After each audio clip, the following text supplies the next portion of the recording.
Recently, I wanted to go spend a day at the Woodland Park Zoo before it really started to feel like fall and then winter.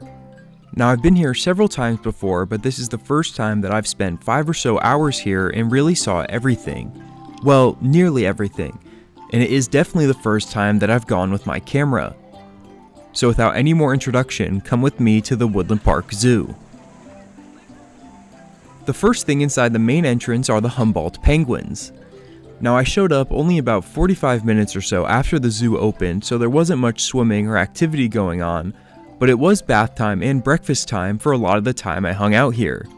And these Humboldt penguins are from the western parts of South America. My next stop was the Banyan Wilds, part of tropical Asia at the zoo. Now, this really set the tone for my trip, and in this first section was the Asian small-clawed otters. This duo looked like they were having a ton of fun chasing each other around both on land and in their little stream. Next were the sloth bears, and this was my first super lucky experience of the day. Bowie, the nearly 1-year-old sloth bear, was in full-on playtime, whether it was going after a big steak bone, dunking its head into the V-shaped branch, or just rolling around, and it was super cool to see. And one of the volunteers let me know that this little girl is in fact named after David Bowie, as the two share a birthday of January 8th. And I stayed here for quite a bit, so I'll just let some of the video play out.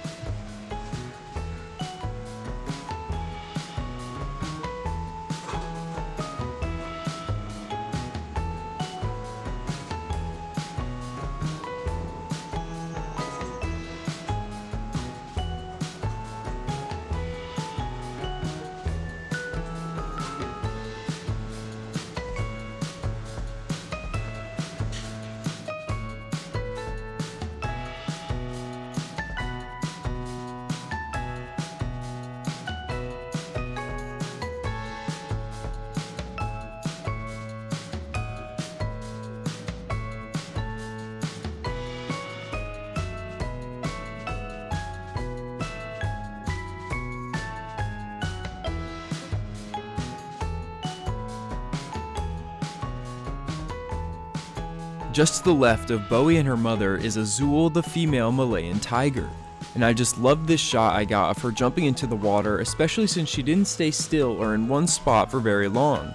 And one of the volunteers outside this exhibit said this was the first time they ever seen her do that. Next, I went on to the reptile house, and right outside of it was an interesting bird called the Kia. It looked similar to a parrot, other than it hung out on the ground and it had quite the beak on it with a curved, pointy tip. Inside the reptile house, I had to get some footage of the Komodo dragons, the world's largest lizards, but another monitor also caught my eye, and it was the quince monitor. It had a very unique and vibrant green color to it. As a bird guy, I loved all of the different aviaries at the zoo, and my favorite one was the conservation aviary. And what stuck out most from there was the southern ground hornbill, which actually had just arrived at the zoo less than 2 months ago. One of them was eating something when I walked into the aviary, and then the two even chased each other around for a bit. Another thing I was really excited to look for was the tawny frogmouth. Now, I had heard of this bird from watching nature documentaries and other things, and I surprisingly found it pretty quickly. And I got lucky too, as it happened to be right above me as I was looking at the hornbills. But throughout the other aviaries and the rest of this one, it was pretty limited space, and it was hard to keep track of all of the different species while filming and then trying not to get in the way of the other people that were just trying to enjoy the zoo. So I'm sorry for the lack of identification throughout this section, but here's a little montage of all the aviaries that I saw.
was pretty quiet and calm across the African savanna sections of the zoo. In the main exhibit, I saw the giraffes, gazelles, ostriches, and even some Egyptian geese. And then the lions were relaxing in their area on this fall afternoon.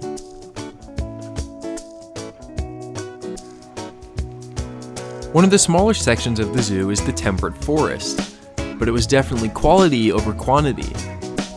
The adorable red panda was sleepy up in its tree, and it laid there with its tongue sticking out almost the whole time that I was there. And this was also my introduction to the demoiselle crane, which on top of being a beautiful bird, it seemed to have a pretty silly personality to it too.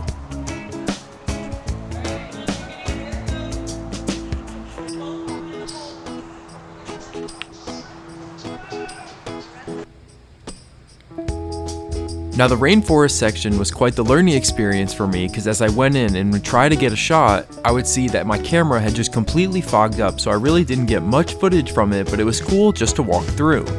But outside of the rainforest, I was able to see the gorillas, and this was pretty cool, especially since there was one up in the tree that was kicked back looking like he was relaxing on a couch.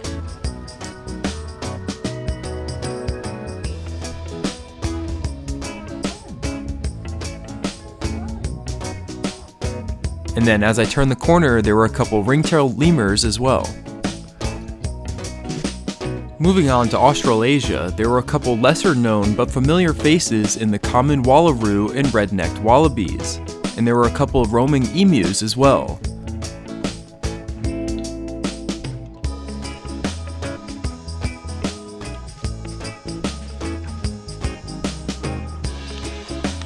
And then my last stop in this section was the snow leopard. Next is where I made my mistake as far as planning my trip. I was making my way around the exterior of the Rhino Reserve trying to get a look when I noticed how many people there were in the next section, so I thought, oh, I'll just go around and circle back after, hoping for a lesser crowd, but then I just completely forgot, so I missed out on the Saimang as well as the orangutans. But all was not lost, as my last stop of the day ended up being my favorite section, the Northern Trail, consisting all of animals that could be found in North America. And right from the start, you could tell that there was something going on here. The gray wolves that are currently at the zoo are newly arrived, and they're an endangered subspecies called Mexican wolves. They had a beautiful, almost cinnamon-looking coat compared to the white wolves that had previously been here. And this new pack of brothers are coming to the zoo as a part of an AZA initiative to help save endangered species. This was also the most active I think I've ever seen brown bears at a zoo too. Whether it was just roaming around their enclosure, chomping on some veggies, or posing on a big boulder, they were doing it all.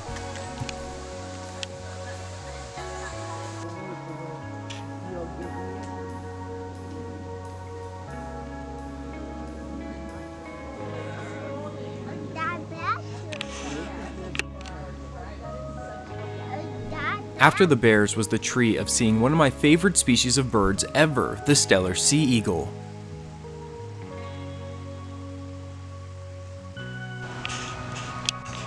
And then right around the corner were some elk, which had some of the most impressive sets of antlers I've ever seen, whether it was ones in the wild or in a zoo.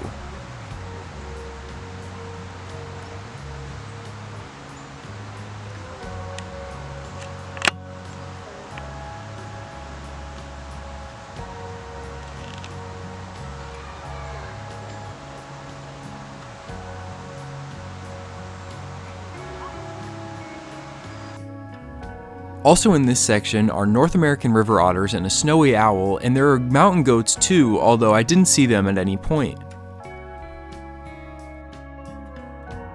And then the final sight before my camera battery died, there was a squirrel trying to go in and out and then on top of the Canadian lynx enclosure, and it had the same energy as my cat Cammy when she chases the laser pointer, and thankfully, though it got pretty close, the squirrel made it out okay.